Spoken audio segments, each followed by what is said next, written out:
오늘 지난번보다 달라지신 분들이 있는 것 같은데 혹시 반이 많이 바뀌시나요? 아니요. 아, 그건 아니에요? 아, 더 추가로 오신 거예요? 지금 강의 녹화하나요? 저게 무서워요? 선생님, 아니, 그렇지 않습니다. 저는 방송 많이 하고 있기 때문에 전혀 문제는 안 되는데 이 사전에 얘기를 듣지 못해서 자, 오늘은요, 혹시 여러분 이용동 PD의 논리로 풀다라는 프로그램 보신 적 있으세요? 네. 멈출 수 없는 허기의 진짜. 요걸 먼저 보고 시작될게요. 다음이 문제입니다.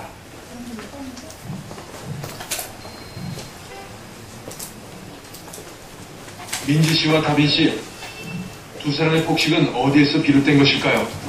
잘 들리시죠? 혹시 본인들도 모르고 있던 마음의 상처 때문은 아닌지 심리 상담을 받아보겠습니다. 여러 장의 카드 중 마음에 드는 그림을 고르는 민지 씨. 그림 속에서 엄마와 아이들은 긴장을 담그고 있습니다.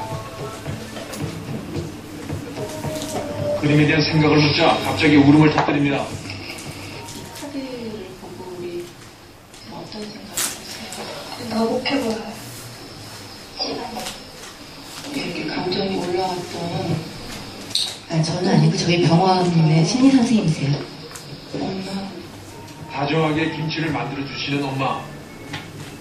민지 씨에게 그런 엄마의 기억이 없습니다. 어린 시절 부모가 이혼한 후 아버지와 함께 살았던 민지 씨와 남동생. 직장에 다니느라 아이들을 돌볼 시간이 없었던 아버지는 대부분의 보살핌을 돈으로 대신했습니다. 자연 두 남매는 대부분의 식사를 햄버거 같은 패스트푸드로 해결했고 성장기의 이런 식습관은 성인이 된 후 비만으로 이어졌습니다. 가장 심각한 문제는 민지 씨의 비만이 우울증을 거쳐 무서운 폭식으로 이어졌다는 겁니다. 사실 살이 쪄서 긴장을 더 하게 되는 경우도 있어요. 긴장을 하게 되니까 자꾸 더 먹게 되는 경우. 두 가지는 닭이 먼저냐 달걀이 먼저냐 할 정도로 밀접한 연관이 있습니다. 마찬가지로 고도 비만자가 스트레스와 우울증이 높거든요. 사실 이런 말을 하기는 좀 미안하지만 여성으로서 100kg가 넘는다는 건 우리나라의 장애인과 마찬가지로 생활하고 있어요. 맞는 옷도 없고 주변 사람들 자꾸 쳐다보고 직장생활이나 학교생활에도 지장이 있고 면접에도 심지어 남자친구 사귀는 데도 어려움이 있는 건 현실이니까요. 놀라운 것은 다빈 씨도 비슷한 결핍을 호소했다는 것입니다. 다빈 씨는 비 오는 날 우산도 없이 집에 가는 아이의 그림을 골랐습니다. 어떤 마음 들으셨어요? 그런 것들은 나 부모님이어서 그랬구나. 내가 싫어서 너무 무서워 진짜 봐요. 어떤 사람으로 보여요? 그림에서?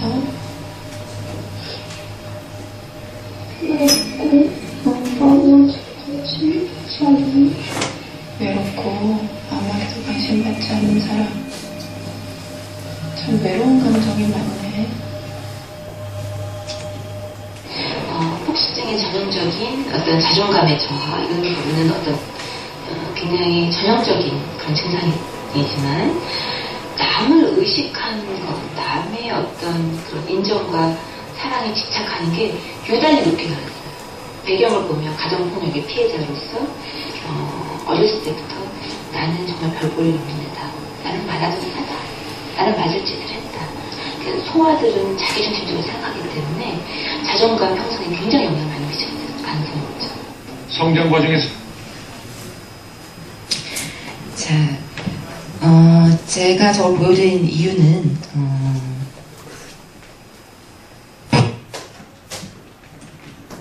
잘 보셨어요?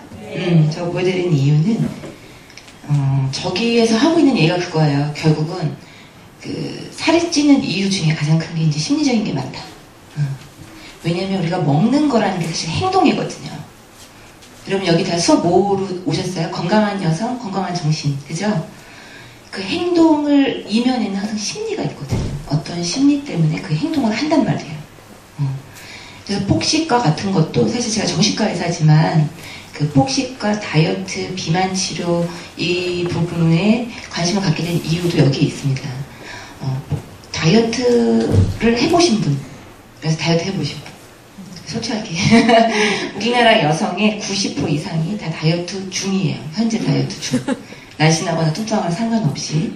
그만큼 건강한 여성, 건강한 심리에는 다이어트가 굉장히 화두가 된단 말이죠.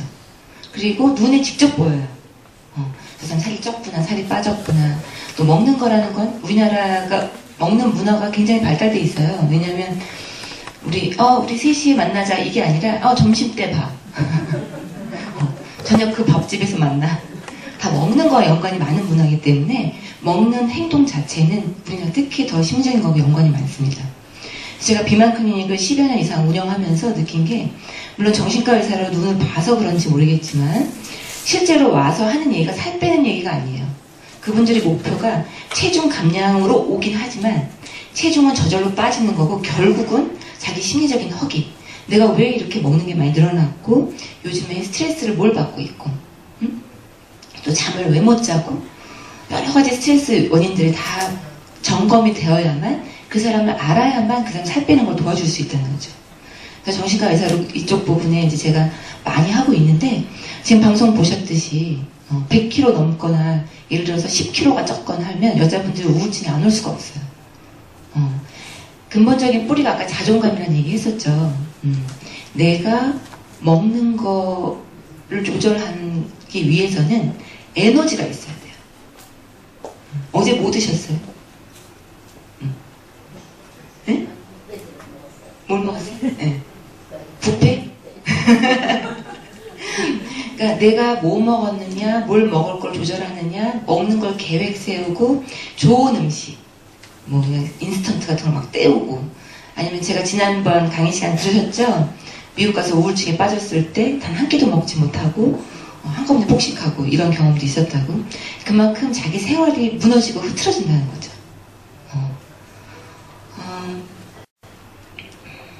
그 배가 고픈 게 여러분 어디서 배고프다 생각하세요? 배가 고프다. 요즘은 많이 교육되게 되셔서 원래는 우리가 배고프면 위장에서 꼬르륵 하잖아요. 그러니까 배가 고프다는 거는 위장이 여기 있기 때문에 여기로 생각하는데 사실은 식욕을 조절하는 거는 뇌에서 조절하는 거예요. 우리 여러 가지 호르몬, 감정적으로 호르몬과 또 시상하부라고 그래서 감정, 또 식욕, 성욕 이런 것들을 다루는 뇌의 아주 중앙에 있는 부위, 본능을 담당하는 부위에서 식욕을 조절하고 있습니다. 그 식욕을 조절하는 그 메커니즘에는 너무너무나 많은 호르몬들이 영향을 미쳐요. 예를 들어 스트레스 호르몬, 또 뭐 잠잘 때 분비되는 성장 호르몬, 잠을 잘 자느냐 못 자느냐 스트레스를 받느냐가 너무 연관이 많다는 거죠.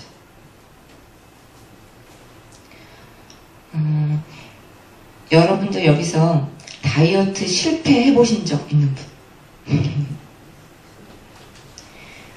많이 있으실 겁니다. 제가 진료하면서 많은 분들을 만나는데,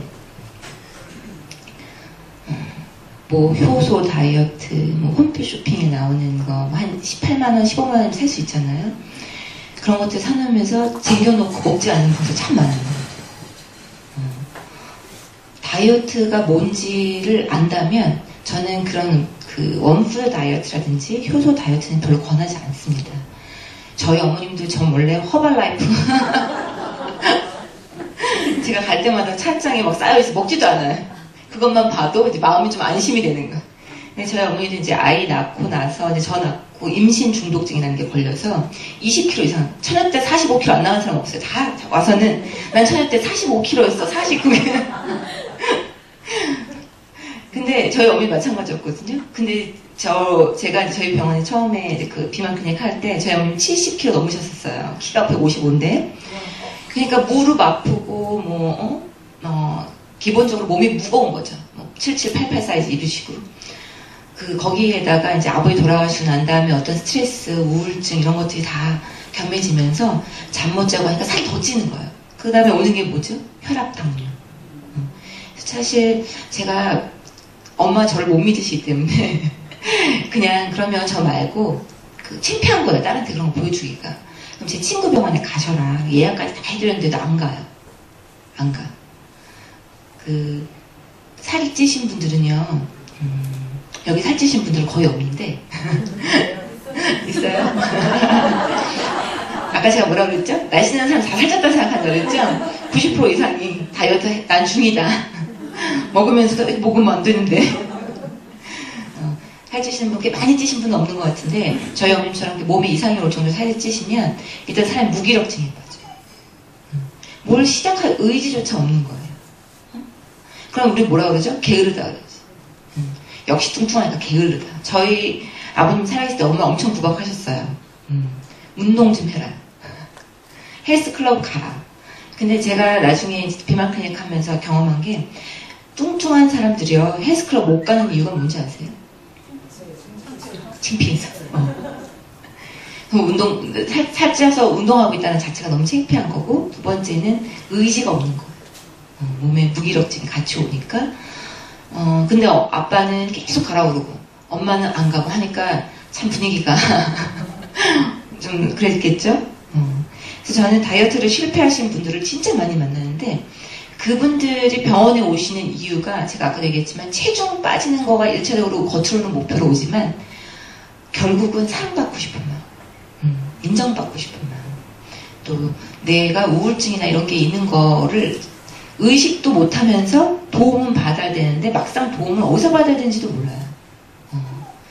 뭐 이제 교회에서 다른 분들하고 같이 대화도 나누고 예배도 드리면서 해결하는데 일시적으로 조금 좋아지는 듯해.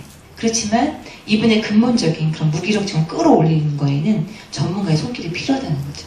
근데 아직까지도 제가 느낀 참 안타까운 거는 정신과에 온다는 것 자체가 앞에 계셔서 저희 어머니 연상해 그 병원 정신과 가자면 갈 수 있으시겠어요?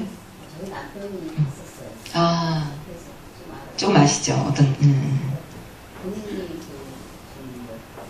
다른 분이 안 돼서 본인이 가겠다고 전화했거든요. 너무 우리나라 전문병원은 세분화가 안 있어서 경비한 사람은 안 상담이 필요한 사람이 다 하면 다 들으셨어요? 너무 정확한 표현. 정말 경미한 사람부터 정말 심한 중증 환자까지 정신과 영역에서 포함하잖아요. 근데 우리나라는 정신과 하면은 중증 환자, 옛날에 정말 꽃꽂고 미친년이라고 하잖아요. 꽃꽂은 여자들만 생각한단 말이죠.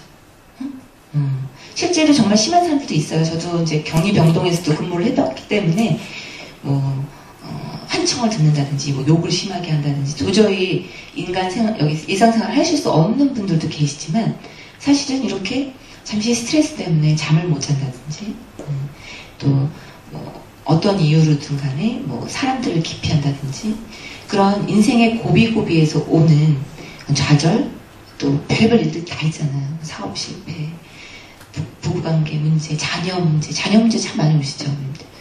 그런 문제를 상담하면서 내가 좀 잠도 잘 자고 우울증이 더 오지 않게끔 도움을 받아야겠다 할 곳이 특별히 없는 거예요.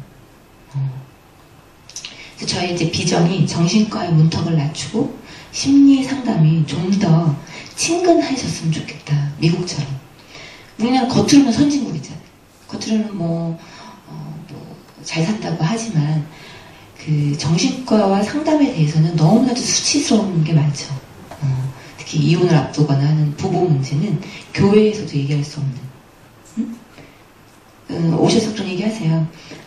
우리 이혼한 거 알려주는 거 아니냐. 기록이 남느냐. 또 교회에서 아직도 모른다. 교회를 못 나가겠다. 교회 바꿔야 되겠다. 심지어는 이렇게 얘기하실 정도로죠.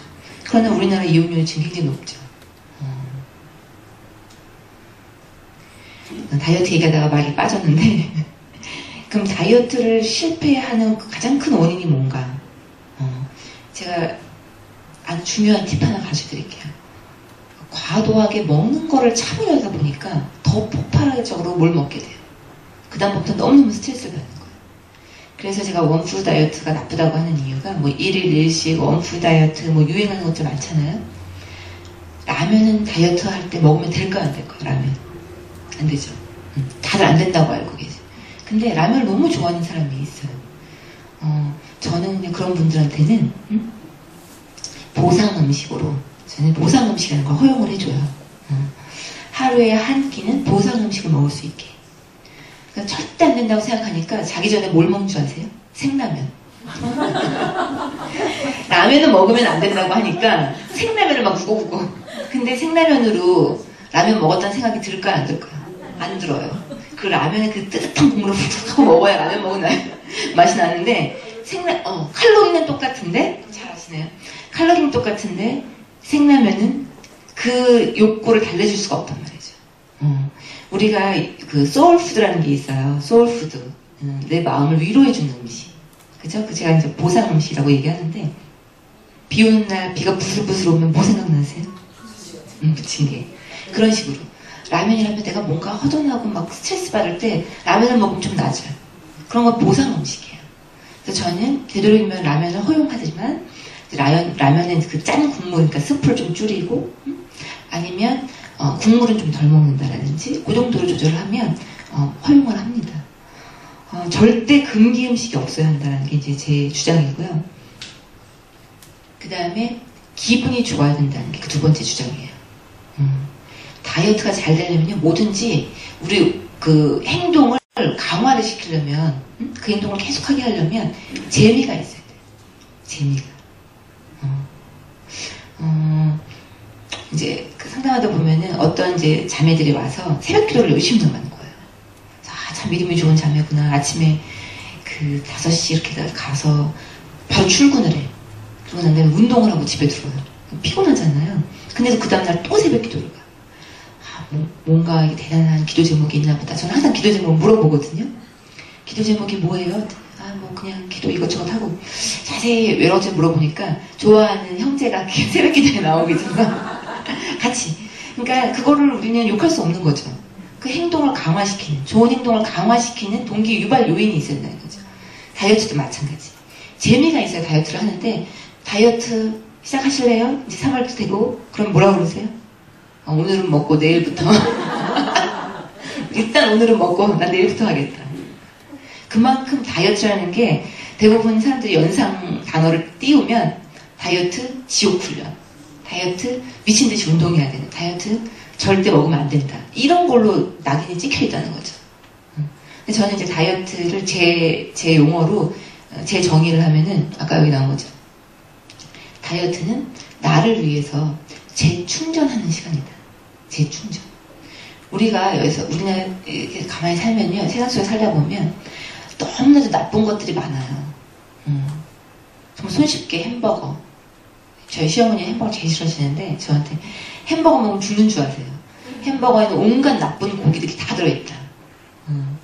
맞는 얘기예요. 그러나 그런 걸 아이들은 너무너무 쉽게 노출이 되어 있고 광고나 뭘 통해서 햄버거에 너무너무 쉽게 중독이 되는 거죠. 여러분 바나나 우유 이런 거 아이들 많이 좋아하죠. 그러니까 엄마들이 요구르트, 무가당 오렌지 주스 좋아라 하면서 사주시죠. 그 안에 설탕이 얼마나 들어있는지 아시면 깜짝 놀라실 거예요. 그 정도로 우리는 무방비하게 음식에 어떤 나쁜 것들이 너무 많이 노출이 되어 있다는 거예요. 그러면 이미 어렸을 때부터 그런 거에 인이 박인 아이들은 그 음식을 계속 찾게 돼요. 계속 찾게 돼요. 그러니까 이제 비만 인구가 우리나라도 청소년도 굉장히 많아졌죠. 25%라고 할 정도로 25%면 4명 중에 1명이 비만의 정의에 해당되는 거에 속한다는 거예요.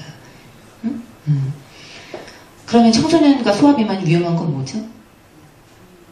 성인에서도 비만 지방 세포의 수가 이미 청소년 때 결정이 되기 때문에 성인에 가서도 계속 비만 상태를 유지할 수밖에 없어요.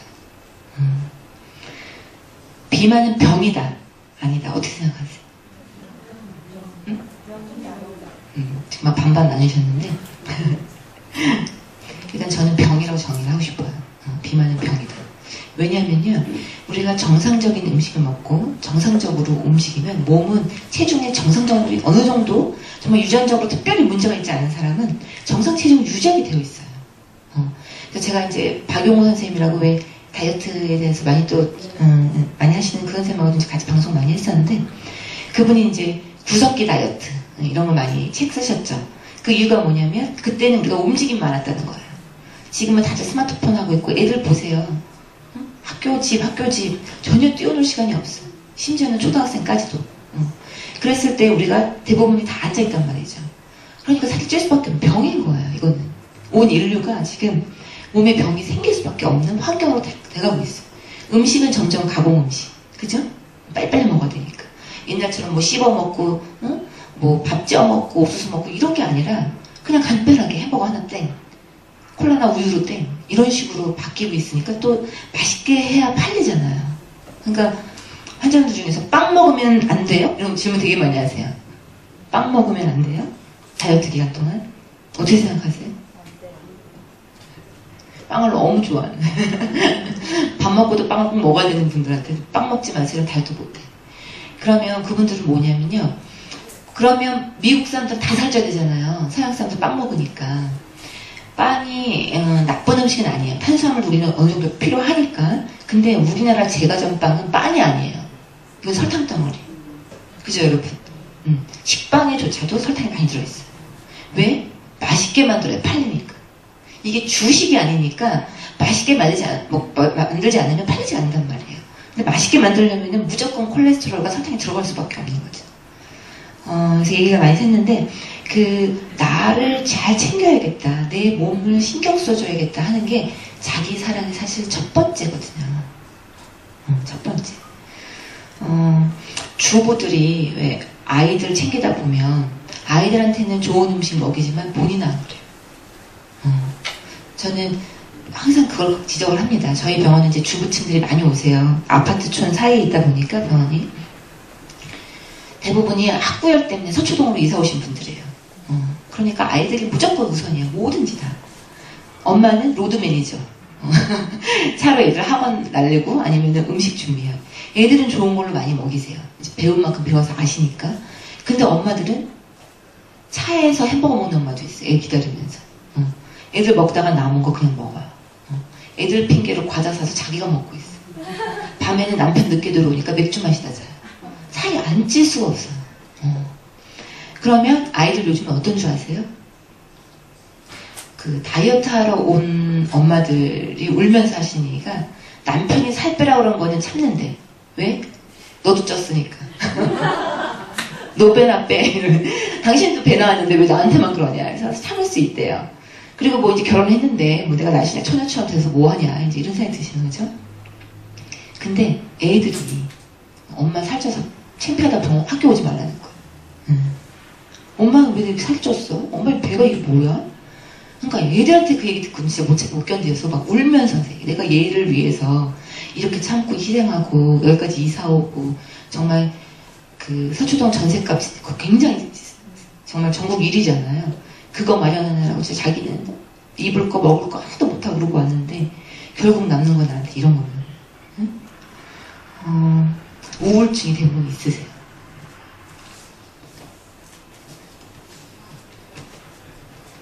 그래서 제가 이제 그분들 만나서 얘기하면서 살도 빼주고 아이들 자녀 교육에 있어서 아이들도 중요하지만 엄마가 행복한 엄마가 되지 않으면 아이한테 좋은 영향이 갈 수가 없다. 그죠?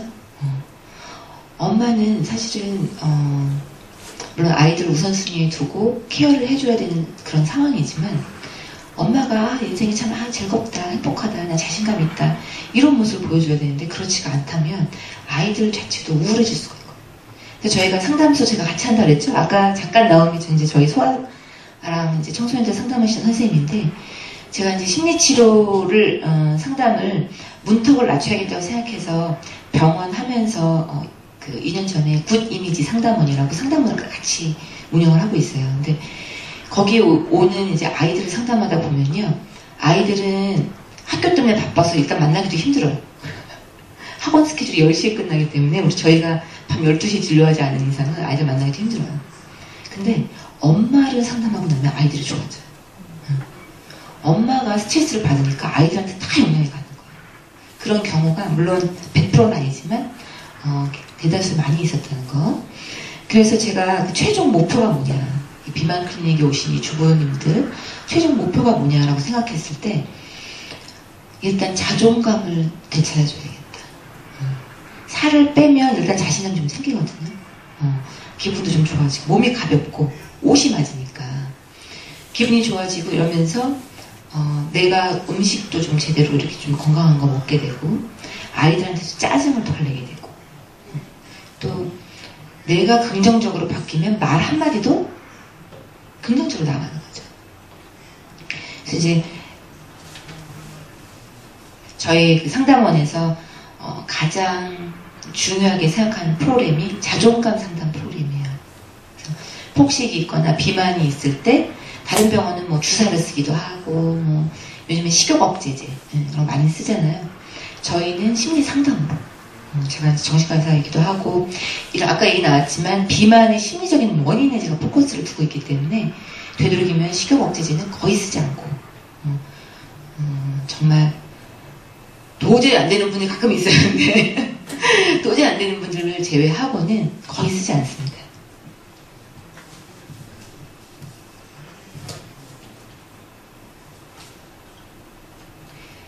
제가 일화를 하나 얘기를 해드리면 제가 지난번에 그런 얘기 했었죠. 미국에서 있는데 이제 왜 먹는 걸 너무 중요하게 생각한다고. 그래서 미국에서 뭐 먹을 게 이렇게 마땅치도 않고 뭘 어디서 먹어야 할지 모르겠는데 항상 교회에 가면 너무 맛있는 것들을 많이 한국 음식 특히 준비를 해주시는 거예요. 제가 나중에 이제 유학생들 미니스트리를 하게 돼서 이제 유학생들 밥 차려주는 거를 이제 했었는데 70인 밥하고 막 그랬었어요. 참 먹는 게 중요하다. 먹을 때 나누면서 우리가 얻는 그 기쁨, 그 대화, 밥상머리 교육 이런 것도 있잖아요. 먹을 때 삶이 풀어지거든요. 그래서 이제 살찌는 사람들 습관도 보면 빨리 먹고 다른 사람들하고 대화 나눠 TV 보면서 혼자 먹고 차에서 먹고 이런 분들이 사실 살 잘 찌거든요. 내가 즐거운 대화를 나누면서 적당량을 먹고 먹을 때 스탑을 할 수 있으면 그렇게 허기가 많이 찌잖아요. 근데 스트레스를 온갖 받은 상태에서 여러분 TV 보시면 막 비빔밥 그릇 같은 거 막 끌어안고 막 남자친구랑 헤어지고 나서 막 여자애들 막 폭식한 이런 장면 기억나시죠? 그냥 루틴으로 작가들이 그러나 봐. 루틴으로 그냥 계속 나오는 그런 장면인데 물론 그 고추장에 있는 이제 설탕 그러니까 그 매콤한 맛이 우리 그 스트레스 호르몬들을 낮춰주기 때문에 이제 이렇게 먹는 거죠. 그 매운 음식, 매운 거. 근데 보면요, 그렇게 그 스트레스를 음식으로 풀고 나면 스트레스가 더 쌓여요. 그 음식이 계속 인이백이고 중독이 되니까 우리가 그거를 이제 MRI 같은 거 뇌에 사진을 찍어보잖아요. 그러면 게임 중독이나 마약이 중독됐을 때 활성화되는 뇌의 부위가 있어요. 그게 이제 측핵이라는 부위인데 그 측핵이라는 부위가 동일하게 활성화되어 있습니다. 그러니까 음식도 중독이 된다는 거예요. 그래서 설탕 중독, 음식 중독은 사실 진단명이 따로 있어요. 정신과에서. 중독의 캐테고리에 들어있어요. 알코올 중독처럼. 그래서 이제 좋은 음식 먹는 게 이제 중요한데 그 미국에서는 제가 그러고 나서 어떤 뭐 내적 치유 이런 거 잘 하시는 분이 있다고 그 유명한 목사님이 계셨어요. 근데 제가 그 일 중독으로 너무너무 열심히 일하다가 미국으로 잠깐 쉬러 갔다고 말씀드렸죠 지난번에. 그 목사님 그걸 듣고 나 꼭 가봐야겠다. 왜냐면 제가 그 당시만 해도 그런 치유나 이런 쪽에 너무너무 관심이 많았어요. 왜냐면 제가 경험을 했고 주변에서 또 많이 목격을 했고 또 시간이 많았고 너무너무 알고 싶은 거예요. 가기 전에 또 어떤 미국 목사님한테 기도를 받았더니 뭐 이번에 너가 가면은 막 금은 보화를 보게 될 거라는 거예요. 금은 보화. 제가 또 얼마나 기대가 됐겠어요. 그래서 이번에 내가 대단한 무슨 귀신을 쫓는 그런 치유 사역을 내가 목격하게 됐나 보다. 뭐 기대를 하고 3박 4일 그 이너 힐링 내적 치유 세미나를 참석하게 됐어요. 뭐 여느 집회나 비슷하게 소그룹으로 이렇게 나눠져서 거의 한 200~300명 가까이 굉장히 많이 모이더라고. 한 3일 밤까지 됐는데 뭐 귀신을 쫓거나 뭐 이런 거 없이 그냥 뭐 제가 흔히 아는 그런 어떤 치유에 관련된 그런 강의 위주로 또 예배 위주로 이렇게 진행되더라고요. 근데 이제 마지막 집회가 항상 하이라이트잖아요. 근데 그때도 아무 일이 없는 거예요. 그래서 제가 그 치유 집회에서도 아무 일이 없는 걸 보고 도대체 이게 뭐지? 금은 보화는 도대체 어디 있나? 그때 이제 유진소 목사님이라고 오늘교회 목사님이신데 그 목사님이 뭐 기도해 주는데 기도 받을 분들 다 나와라 어쩌고저쩌고 이제 하는 거예요. 저는 그냥 답답한 마음에 제가 기도를 했어요. 아, 하나님 뭐 금은보화를 보여주신다 했는데 도대체 금은보화는 어딨냐. 나는 정말 눈에 불을 켜고 보고 있고 이거를 빨리 내가 알아서 내가 진료실에서 환자분들을 볼 때 그런데 내게 능력이 있어서 그분들이 좋아지시면 얼마나 좋겠느냐. 내가 돈 벌려고 그런 거 아니다. 나 돈도 벌어먹고 벌어맞지만 그게 아니라 나는 정말 내 앞에서 하나님의 능력으로 또 예수님 이름으로 기도했을 때 좋아지는 걸 너무 보고 싶다. 네. 나지막한 모습 이런 느낌이 드는 거예요. 그 금은보화는 너다. 저라는 거야. 너다. 그 금은보화가 어디 다른 능력이나 어떤 그 역사가 일어나서 내가 너무 눈에 보는 거 보면서 야 이거 정말 대단한 거구나. 내가 이거를 이용해서 좀 사람들을 치료해야지. 또 일중독인 거지. 제가 일중독이란 말을 했었죠. 뭔가 그 성취 위주, 남에게 보여지는 거를 너무 그 트레이닝이 그렇게 됐기 때문에 또 일중독인 그게 벗어나지 못하는 거야. 어딜 가서도 뭐 세미나에서 뭐 하나 건져야지. 이거 졸업하면 학위는 하나 DTS는 했다. 뭐 제자 훈련을 했다. 이런 거에만 너무 내가 포커스가 되어 있고 저를 돌보는 시간을 안 둔 거야. 그 와중에도. 근데 금은보화는 너다. 그러는데 눈물이 무슨 뜻인지 모르는데 눈물이 막 쏟아지는 거야. 제가 한 번도 그런 생각을 해본 적이 없었던 거야. 나한테 금은보화가 나다. 내가 그렇게 소중하고 괜찮은 사람이라는 걸 생각해 본 적이 없었던 거야. 누가 나한테 그렇게 관심을 줬던 것도 없었던 것 같고 그때 제가 좀 깨달았어요. 내가 뭐 어떤 기도의 능력이나 치유의 은사를 받는 게 중요한 게 아니라 내가 참 소중한 사람이라는 걸 아는 게 1번이구나. 여러분들 다 교회에서 열심히 일하시죠. 오죽하면 여기 공부까지 하시고 왜 우리가 일을 하고 나면요 공부가 갈급해져요. 왜냐면 그냥 너무 이렇게 덧없이 땡겨 반복되는 행동이 전 느껴지거든. 저도 마찬가지였어요. 진료실 왔다 갔다 환자는 막 계속 있어. 너무 바쁜데 너무 지치는 거예요. 아, 안 되겠다. 공부를 해야겠다. 그래서 이제 다 그만두고 미국 갔다 했잖아요. 여러분도 마찬가지. 미국에서 제가 너무 많은 선교사 목사님도 만났지만 사역 막 하시고 뭐 집회 막 몇천 명씩 집회하고 다 학교에 와 계세요. 지쳐서.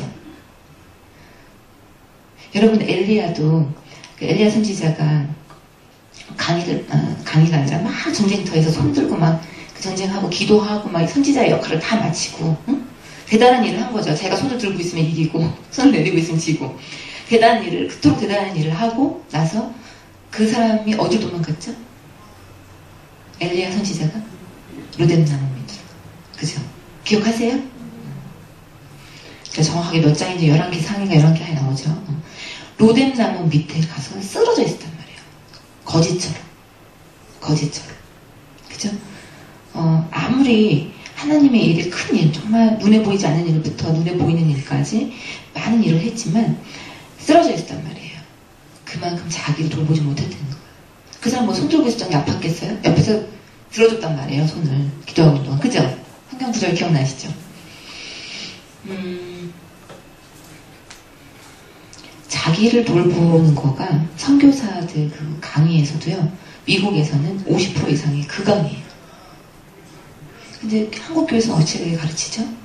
나를 부인하고 나를 죽여야 하나님이 영광을 받는다. 이렇게 하잖아요. 맞는 말입니다.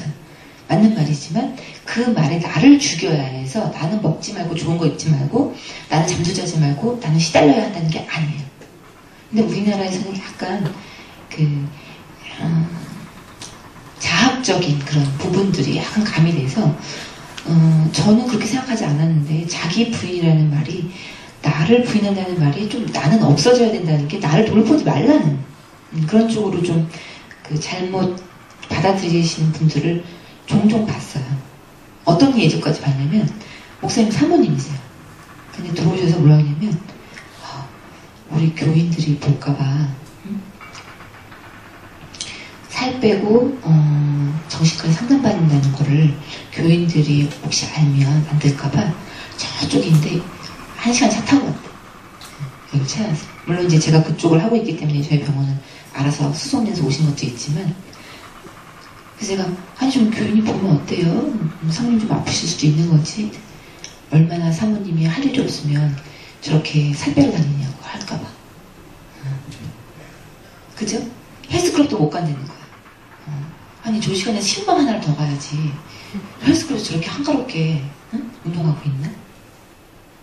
미국 목사님들은 일요일날도 골프 가세요. 성도더라고. 그게 교제인 거야. 그죠? 그래서 뭐 그게 잘못되고 잘잘못 저는 그런 걸 언급하고 싶지는 않고요. 다만 좀 자유로워질 필요는 있겠다. 내가 내 몸을 아끼고 챙기는 게 왜 하나님의 일이 아닌가? 하나님의 일을 하려면 건강한 사람이 해야 돼요. 건강한 사람. 그죠? 정신이나 몸이나 건강해야 됩니다.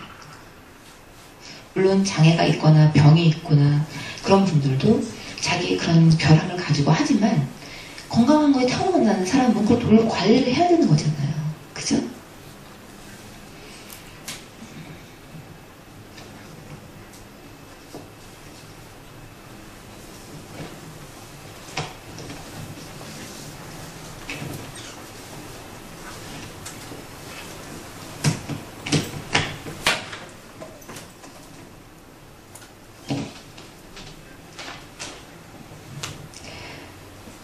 그래서 이제 제가 이제 그 말씀을 깨닫고, 그래, 너 소중한 거는 너다.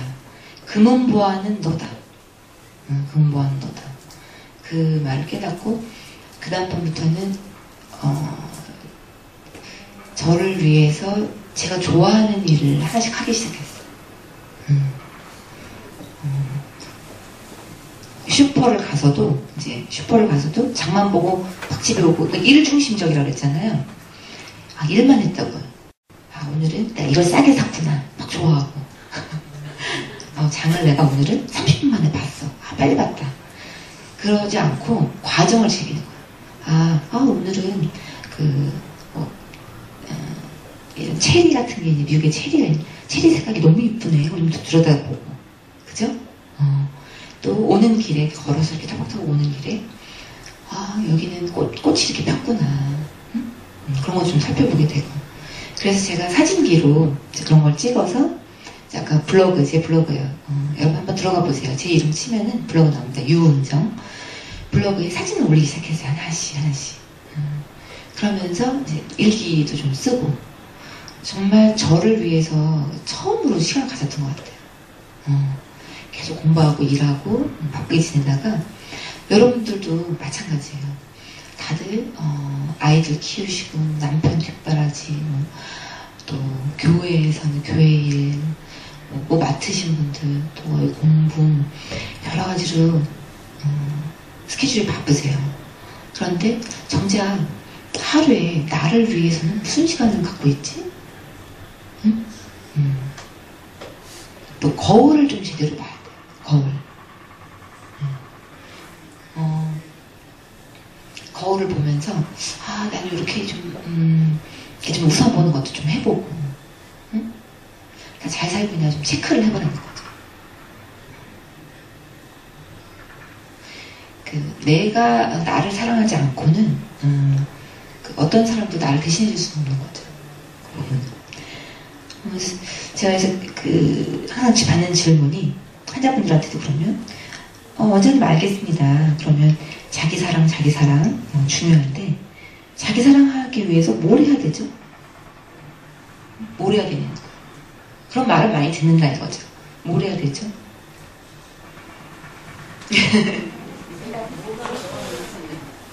그죠? 지난주에 제가 숙제 내드린 거 하셨어요? 응? 아직 못했어요? 일주일 동안 못하신 분들은 끝날 때까지 못하세요.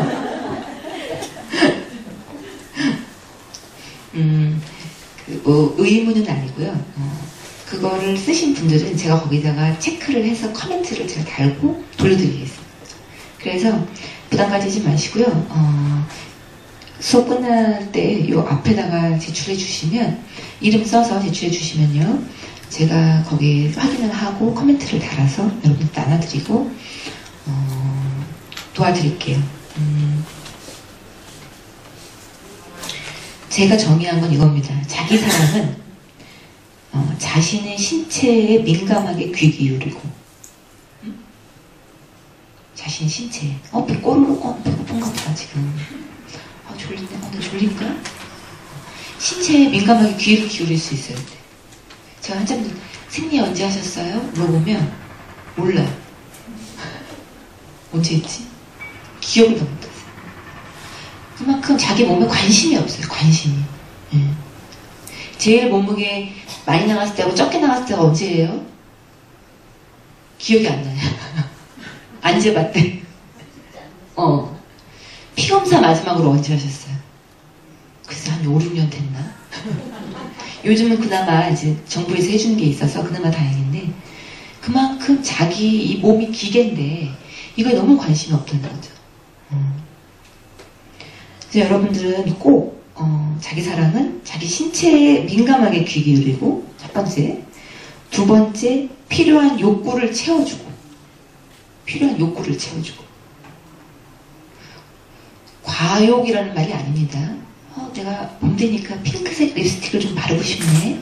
응? 채워주란 말이에요. 내가 별그대, 저는 안 봤습니다만, 그 별그대 굉장히 유행했잖아요. 별그대를 보면서 내가 좀 감정 순화를 하고 싶다. 욕구예요. 하루 종일 밥도 해주지 말고 드라마만 빠져서 보라는 게 아니라, 사람들의 소소한 낙이란 말이죠. 그런 욕구에 귀를 기울여주고, 이번 추석에는 정말 시댁 가기 싫다. 제가 그냥 가지 말라 그랬어요. 15년 동안 제 아이가 가서 계속 했는데, 나머지 3명 며느리들은 아무것도 안 하고 자기만 한다는 거예요. 가면. 뭐 한 명 뭐 일한다고 어쩌고, 뭐 한 명 어쩌고. 그러니까 제가 15년 동안 했는데, 이번엔 정말 가기 싫대요. 가지 마시라.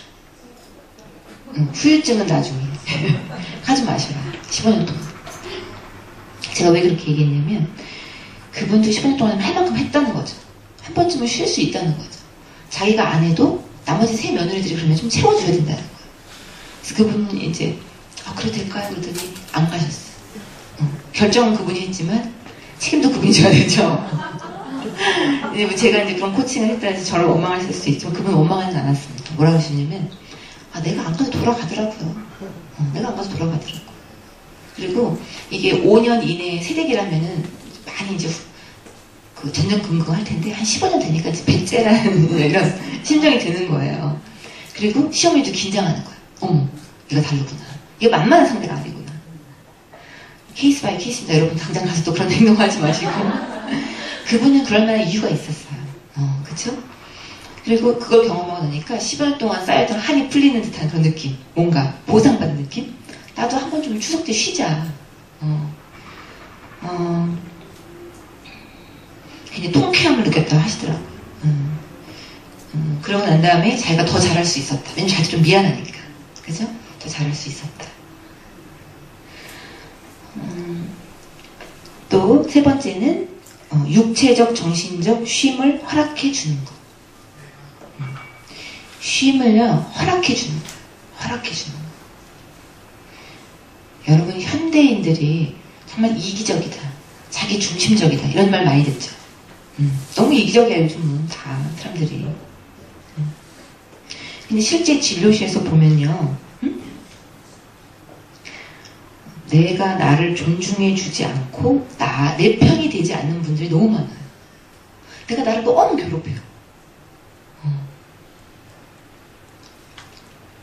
이기적이라면 자기를 아껴주고 너 좀 잘하고 있다, 너 좀 잘했다, 그 정도면 잘됐다 이래야 되는데, 계속 남하고 비교하면서 끊임없이 나는 이것뿐이 안 되나, 응? 굉장히 자기를 괴롭힌단 말이죠. 저는 현대인들이 이기적이라고 생각하지 않습니다. 이기적이라면 자기를 위해서 살아야 되는데 왜 자기를 위해서 살지 않는 거죠. 특히 크리스찬 중에서는 마음속에 파수꾼을 없애라, 제가 이걸로 강의한 적도 있었는데 마음속에 파수꾼을 없애라는 거예요. 너무나 정해진 틀이 많아. 이래야 된다, 저래야 된다. 이렇게 해야 된다, 저렇게 해야 된다. 물론 그 생각이 자기가 굉장히 못 살게 군다는 거죠.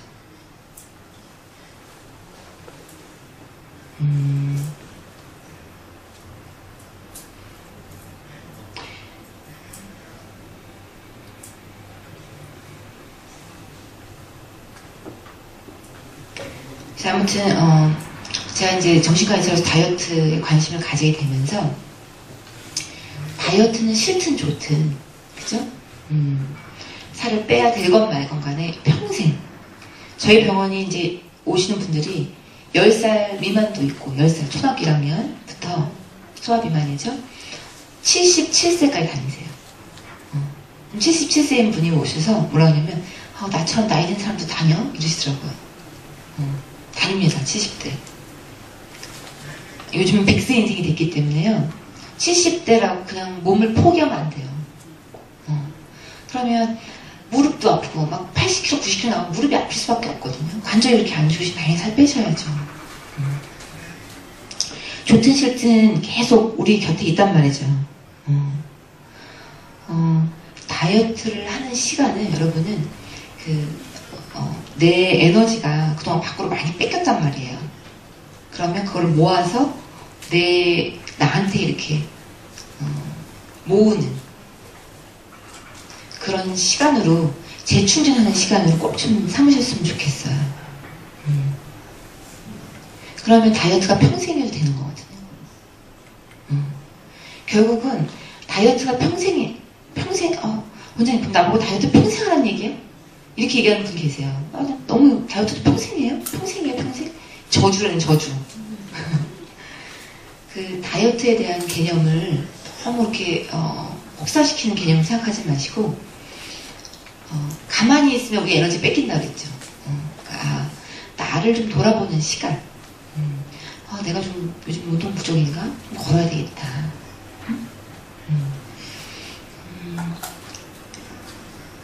큰애를 너무 오랫동안 기다리느라고 잠을 못 자고 새벽에 맨날 깨나?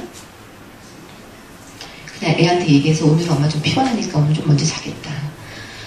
일주일에 하루 그렇게 해도 되거든요, 사실. 그래 엄마 볼 생각 없어요. 애들은 자면 된다는 거죠. 하루 먼저 그런 생각에 전환이 있으셨으면 좋겠어요.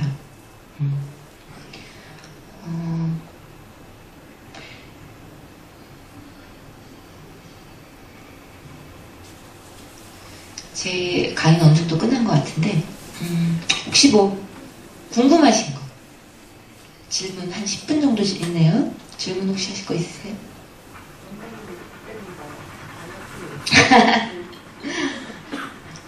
제가 어디 가나 듣는 가장 중요한 질문이죠.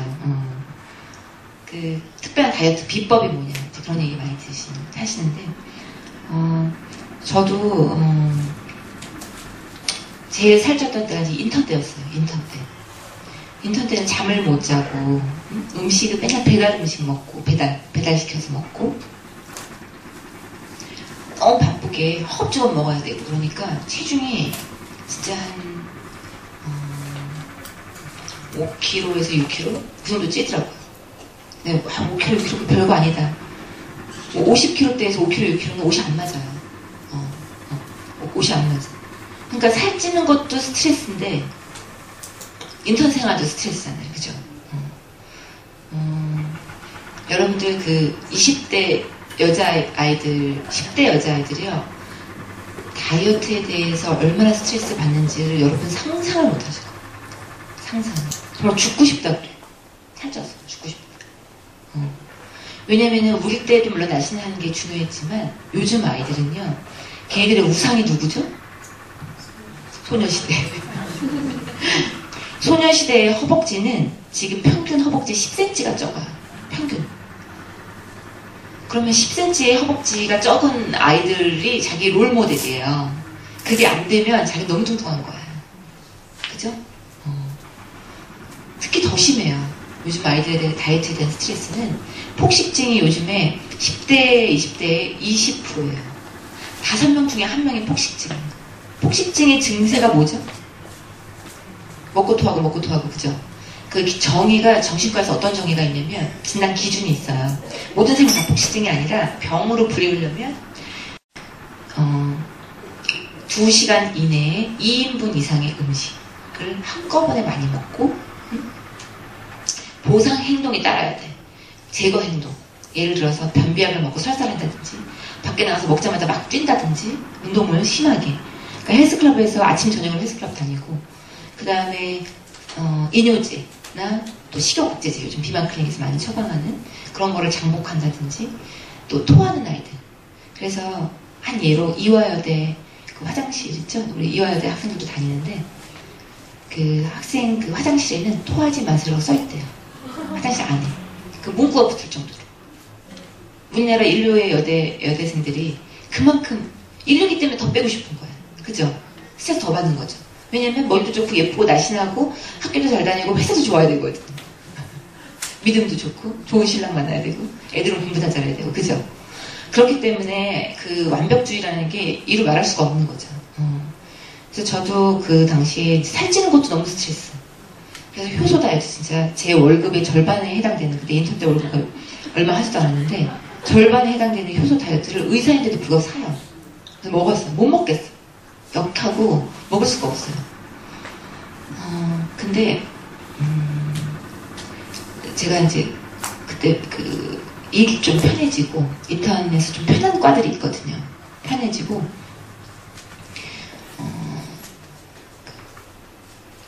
뭐라 그럴까? 좋아하는 사람이 생기니까 저절로 살이 막 쫙쫙 빠지더라고요.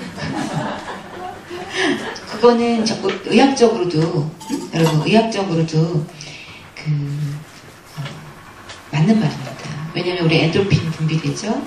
또 도파민이라고 우리가 허니문 피리드에서 허니문 시기에 분비되는 호르몬이 있어요. 도파민, 쾌락 호르몬. 분비가 막 되면 보고만 있어도 배가 부르잖아. 맞죠? 사랑하려면. 맞는 말씀이죠.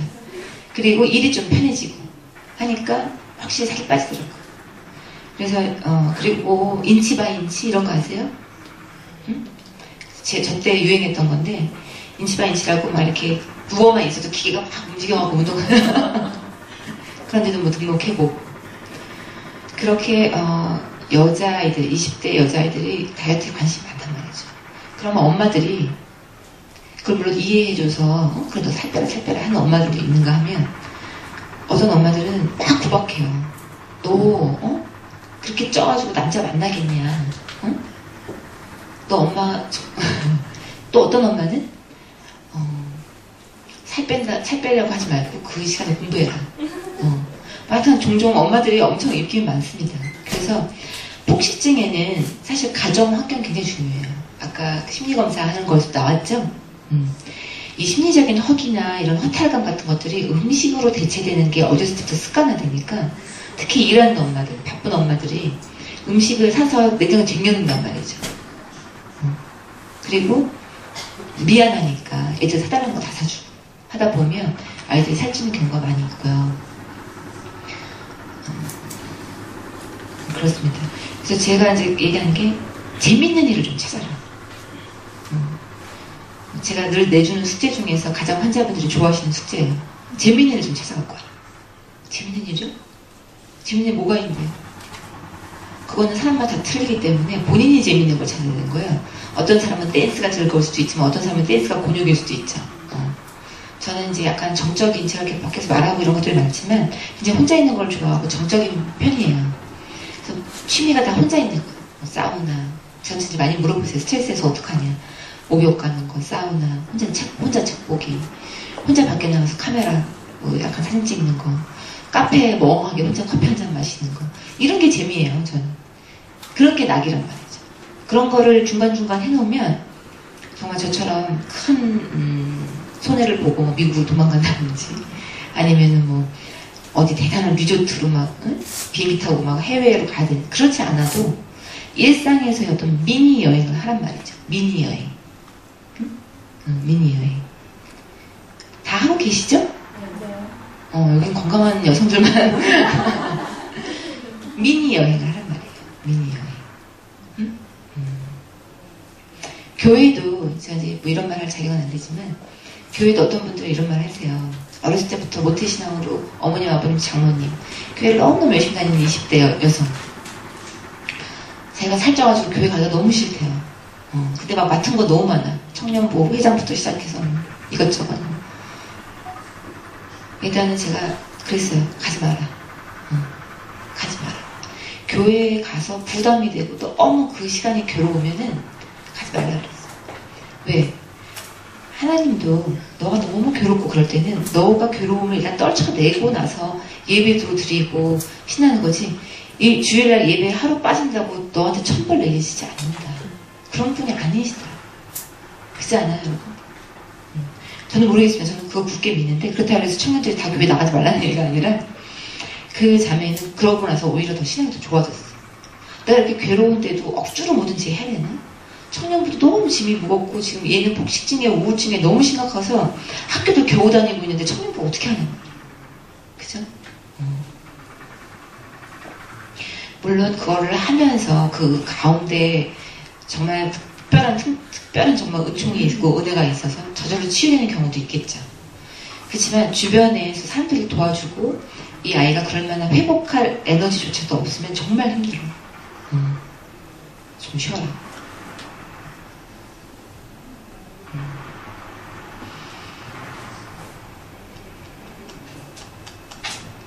그래서 여러분들 이번 주는 이제 숙제를 추상적으로 다음에 만나 뵐 때까지는 이거 했더니 너무 재밌었다. 나 이걸 해봤더니 나 이거 재밌는지 몰랐다. 이게 나 이렇게 재밌는 건지 몰랐다. 처음으로 발견한 재밌는 일을 한 가지씩 다 해갖고 오세요. 한 가지씩. 뭐 봄이 됐으니까 스카프 같은 것도 많이 팔잖아요. 내가 5,000원짜리 스카프를 정말 득템했다. 요즘 애들 많이 쓰죠, 득템. 그리고 이렇게 막 갖고 이게 너무 예쁘게 보라색 내고 오셨는데, 일단 봄 기운도 느껴지고, 내 스트레스가 다 날아가더라. 뭐 이런 거? 뭐, 대단한 거 아니어도 하나씩 해오시면은, 제가 수업 시작하기 전에 몇 명에게 발표를 좀 시키겠습니다. 그래서 여러분들, 저희 강의는, 요즘엔 정보가 많기 때문에 여러분 우울증이란 진단기준 치료, 폭식증이란 진단기준 치료 이런 건요 인터넷만 조금 차이가 다 나와 있어요. 주로 이제 제가 진료실에서 경험한 거, 제가 경험한 거, 또 교회에 우리는 이제 크리스천이니까 교회에서 특별히 이런 부분이 좀 더 문제가 됐더라 하는 부분 위주로 강의를 하고 중간중간 이런 숙제들을 많이 내드릴 거예요. 제가 저희 환자분들한테 많이 내드리는 숙제예요. 그래서 지금 인원이 이렇게 많지 않기 때문에 약간 소그룹 치료처럼 이렇게 할 테니까 적극적으로 좀 협조 좀 해주시기 바래요. 오늘 강의는 여기까지 마치겠습니다.